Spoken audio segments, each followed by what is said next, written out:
এটা बॉक्स आया कहाँ से? ये नहीं आना ये वाला বলছে নাকি যে ব্যালট করা হচ্ছে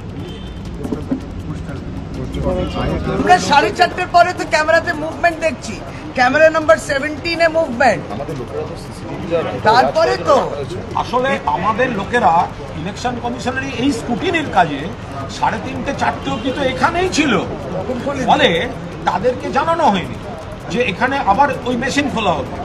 এবার শেষ মুহূর্তে একটা করে মেল পাঠিয়ে দেওয়া হয়েছে, রুটিন, ওরা হরবকত মেল পাঠায় নানা রকম। এবার তাতে আমাদের কি ধারণা হচ্ছে? আমাদের ধারণা হচ্ছে আমাদের টিম তো ওখানে আছে, অথচ টিমকে এটা বলা হয়নি।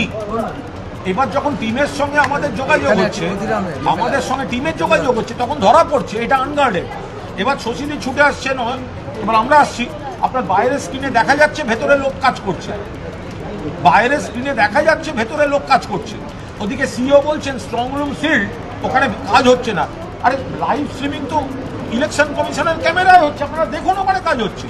এবার ধরুন বলছে যে ওই পোস্টাল ব্যালটে কাজ হচ্ছে। আমাদের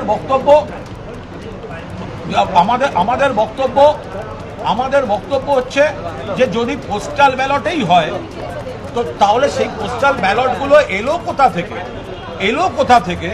তো তার তো কোনো সোর্স এই ভিডিও ক্যামেরায় নেই। এই বিষয়টা হচ্ছে যে জিনিসটা ট্রান্সপারেন্টলি প্রত্যেকটা পলিটিক্যাল পার্টিকে জানানো হয় না কেন? কত গুরুত্বপূর্ণ। আপনার স্ট্রং রুম আপনাকে খুলতে হচ্ছে একটা কাজের জন্য, সেটা সমস্ত পার্টিগুলোকে জানাতে হবে। আর যখন দেখলেন কোনো পার্টি ছিল না, তাহলে খুললেন কেন? এখন কেন বলছেন যে ওরা খুললেন না?